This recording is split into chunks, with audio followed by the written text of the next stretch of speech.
Yeah, morality is what's necessary. That's exactly the case. Now, here's the question. Here's the kicker. Why is communism necessary? Because a lot of people seem to not understand that. Why is communism, of all things, necessary? I will give you a pragmatic, all-American, pragmatic reason why communism is necessary that any fucking cowboy can get behind. Riding a goddamn horse out in the West that can get behind it. Well, when you think about it, right?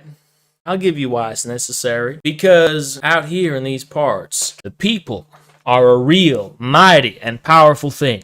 A real thing. And there's something that just unites all of us and that we have all in common as a people. And all communism means is attending to the work of the people. Attending to the work of the good people. Fighting for the people. Serving the people. And that's all it really is. You gotta serve and attend to your daily business and your chores and your farmstead and your horse and all that stuff. Well, it's the same thing with the people out here. That's what communism is from an all-American pragmatic perspective. We don't recognize the people as a force, right? As a living thing. We have the abstraction of the people. We, the people of the United States. That's what our Constitution begins with. We, the people. It's an abstraction, though. What about the real people? The ones that breathe and live and have to actually get by somehow, right? That's the people of communism. So it's as simple as that. Communism just means it's gonna be the people who take power. It's not gonna be, you're not gonna sit here and wait for the good Lord to do it for you. You're not gonna sit here and wait for someone else to come and pray things will turn out good. God doesn't like saying that shit. God doesn't like when you sit here and use his name as an excuse for doing the work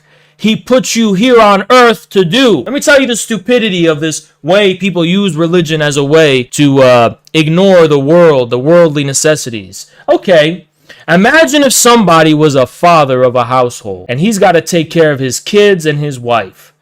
And instead of doing that, he sat on his sofa all day and he simply said, I'll wait for the good Lord to put some bread on this table. Now, everyone can realize that's some fucking bullshit. God put you here on earth to do what needs to be done. Well, it's the same thing for society. It's the same thing for history. It's the same thing for our country. When you sit here and you're trying just to pray for things to get better, when you're sitting here saying, oh, it's in the Lord's hands. No, it's not. It's in your hands. This is your country. This is your state. This is your people. And God is not up in heaven waiting for you to expect of him something that belongs to the realm of creation. What he created for you here. He wants you to be the best you can be. And you're not doing that. You're just using his name as an excuse. Yep, God only helps those who can help themselves. I agree with that. I agree with that. Aren't you against voluntarism politically? I am. I definitely am. I also realize communism is a form of work. It obviously is. And that work needs to be attended to. That's not voluntarism. It just means it's work, right? And what work that is what people are looking for, and I understand that. But my problem is that even when people know the work they gotta do, and they actually have all of that down, there's still something else that needs to be attended to, and that's this moral, shit people have where they're just like, well, is this good or is this bad? I'm talking about the hesitation. I'm not necessarily saying everybody knows what to do. My problem is that even when people know what to do, they hesitate out of weakness. That's my real fucking problem. In any case, American communism would be the easiest thing in the world to achieve as a mass movement of millions of people. Be the easiest thing in the world. And I think we're gonna achieve it. What do you think, guys? Let's do it. Now, how long will it take? I don't know. But I'm here for it, and I think many of you are here for it too. So, here we are. And we are on the cusp. We're not on the cusp, I'm sorry. We're entering into a new era of what ideologies are, a new era of what discourse is, a new era of what politics is going to be like, a new era of sensibility in the first place. How do you distinguish in your sense what is real, what is good, what is coherent, what is right, what is wrong? All that's about to change, and we're entering into it. It's a great reset, if you will, that we are in the midst of it as we speak, and we're all here along the way. We were early to this shit. Let's pat ourselves on the back. And it's like people are starting to catch on. People are starting to understand. It's a complete new vibe shift. It's a great awakening. We're witnessing it right now. And we were here for this very early on, and I think we're going to be the only communists, self-proclaimed communists, that actually survive this thing. I genuinely believe that. And that, my friends, is going to be a sight to behold. People with iPhones, talking about being communist always makes me laugh. I understand that argument for the first time, actually, because it's like, I used to be like, well, why should people... No, it's because it's like, if you have an iPhone and you're calling yourself a... You know, I'm gonna go on a fucking rant right now, right? Yeah, actually, if you're gonna call yourself a fucking communist, I think you do gotta devote your life to it, or put in or at least support to the best of your ability the people who are devoting their life to it. From the sidelines, if you want, you can be a sympathizer or a fellow traveler. But it's like, yeah, you should not. How can a communist just sit around and just like enjoy the world, dedicating no part of their life to the cause? That makes no sense in the fucking world. Now, you should have iPhones, right? You should have an iPhone if you're a communist. The iPhones are great. But if you're going to be repping yourself as a communist, you should be dedicating your life and using that iPhone in some kind of way that factors into the greater scheme of dedicating yourself to the cause of communism. And yeah, being leisurely is part of that, obviously. Yeah, you should not be ascetic and be like, I'm going to sacrifice my worldly pleasures. Oh, why? Because you're not going to have worldly pleasures under communism? Shut up. You will. Be the fullest human being you can be, and communism is part of what that is. Now, let me tell you something. Here's my problem, though. I always see people, I always ask them, why are you a communist? And they go, well, it's just like there's a lot of injustice going on. I see people starving, and I see people that are living in poverty. There's like cockroaches in their apartment. And I'm just like, did you think that no one starved under communism? Do you think no one starved under Mao or under Stalin? Do you think there weren't people that didn't live with cockroaches? I would love for these people to go to the Soviet Union or Mao's China. Nobody said that was paradise. Mao didn't say that. Stalin didn't say that. You want to talk about, injustice?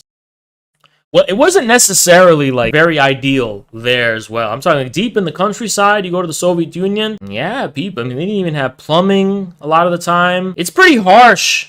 Communism was pretty harsh. Now, was it better than what was before? Yes, it was. But the reason it was even better than before is because they didn't have the mentality of like, oh, we're better than everyone. And no, they had a mentality of doing the work. And that's how they built themselves from backwardness to moderately prosperous and industrial countries, right? I'm not denying that. I'm just saying, like, if you're outraged by the living conditions in America today, like, what would you have thought of the Soviet Union in the 1930s? Or, like, the 50s or something, right? I mean, like, and if you're outraged by you're outraged by the police killing George Floyd or something, right? That happened, believe it or not. You know, people got killed in communist China and the Soviet Union who were actually innocent. That did happen. Probably a decent amount, actually. It did happen. That was a thing that happened. So, I'm just... Why are you calling yourself a communist if all of the bad things you purport to be about today's American capitalism, not all of them, but a good chunk of those were pretty commonplace under communism, right? Under communist states. Now, my whole point here is that, it's pointless to be a communist. No, that's what a right-winger would tell you. My point is that if you're a communist, your entire aesthetic has to reflect that. Your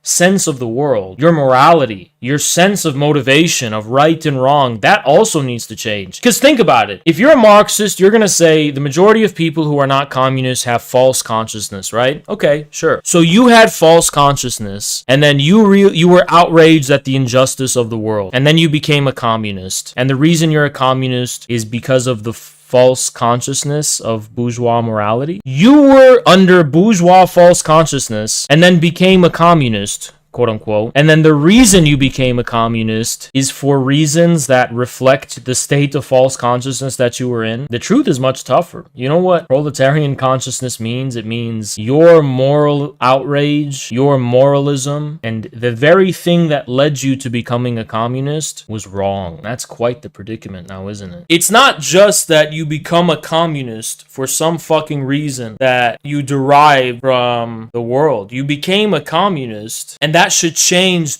the entire...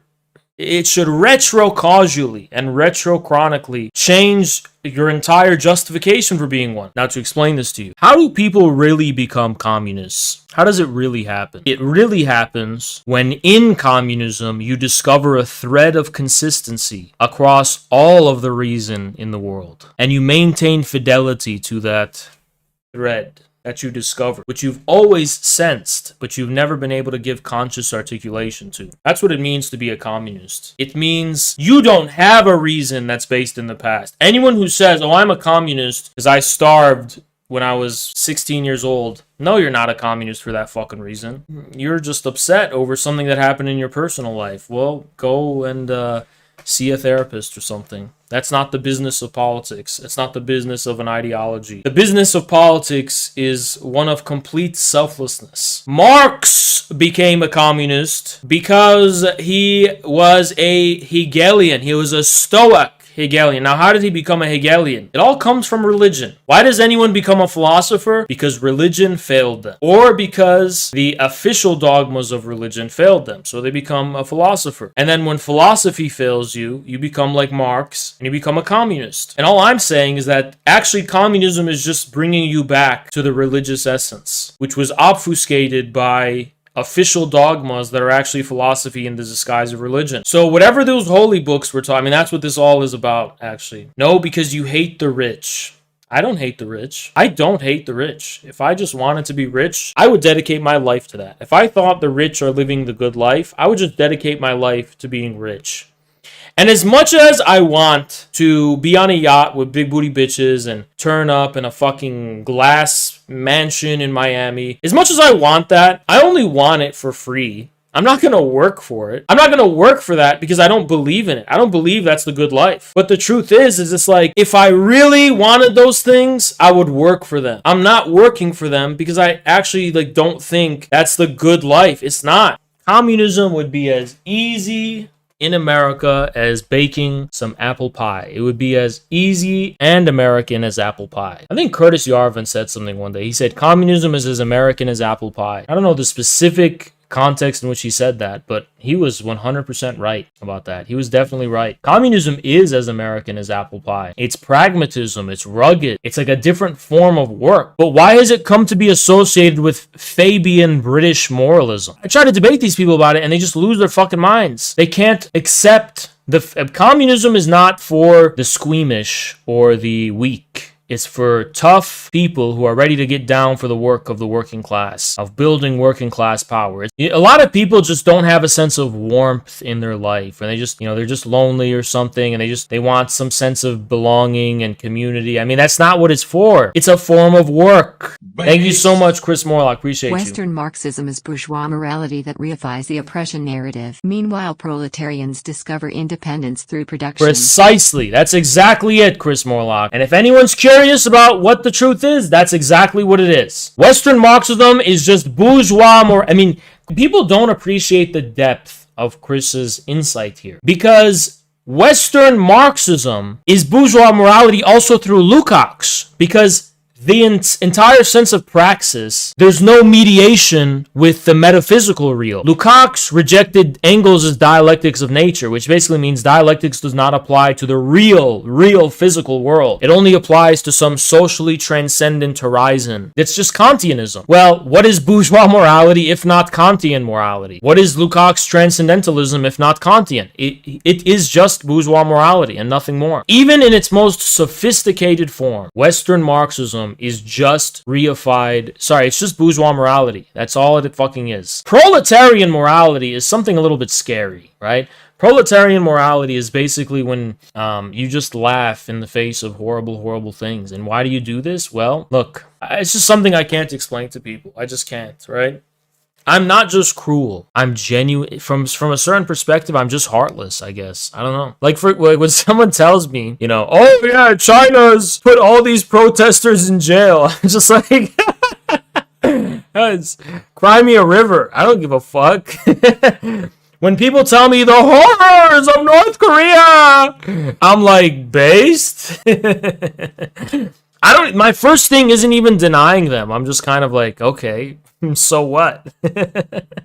But it's also why post-war anti-fascism is such a fraud when it's in the liberal form. Because it's just based on moralism. Actually, I'm against the Nazis because they were cringe, they were British controlled, and Hitler That's just not really a man to me. Workers Thank you, don't Johnny. care that China is authoritarian. They understand it's a dog-eat-dog world. I don't know what to tell people. I'm actually a Stalinist, right? And then people are like, well, Haas, how does that explain why you have such moral disgust with Western leftists when they express a callous disregard for life? And it's just because I'm like, well, here's why I find it disgusting. It's because they extend it to the personal realm, which that's what I find fucked up and disgusting and just part of the same sick game of the West. For me, it's nothing personal, right? If protesters in China are getting arrested, it's just like, to me, it's like, well, it's not personal. It's almost like if someone got struck by lightning. You can either cry about it or you can laugh about it. I choose to laugh. I literally see it as one of the cold necessities of life. It's not a personal. It's not like sadistic. It's just like, that's just part of, you know what I mean? I feel like the state is not a moral agent. The state is more like a force of nature. And Thomas Hobbes was kind of right when he described it that way, as a leviathan, just this kind of force of nature. And I think he's kind of correct when it comes to that. The state is a beast of its own kind. It's our beast. It's our necessity. It's our collective necessity. That's what materialism actually is about, is just the ability to see that the realm of humanity is not just a realm of ideas and philosophy and contemplation. It's a realm of material necessity. Our sense of common purpose and common meaning cannot be given expression unless treated as a realm of material necessity that needs to be satisfied. It is. Communism is the work of satisfying the material necessities of the socius. There's a social humanity that has its own material necessities. That's what communism actually is. The material necessities of some common polity, some common group of people. That's all it really is. You just treat it as a necessity instead of treating it as a principle and trying to extend individual morality to the realm of state. That's an impossible thing. But that's also how we treat countries like China and Russia.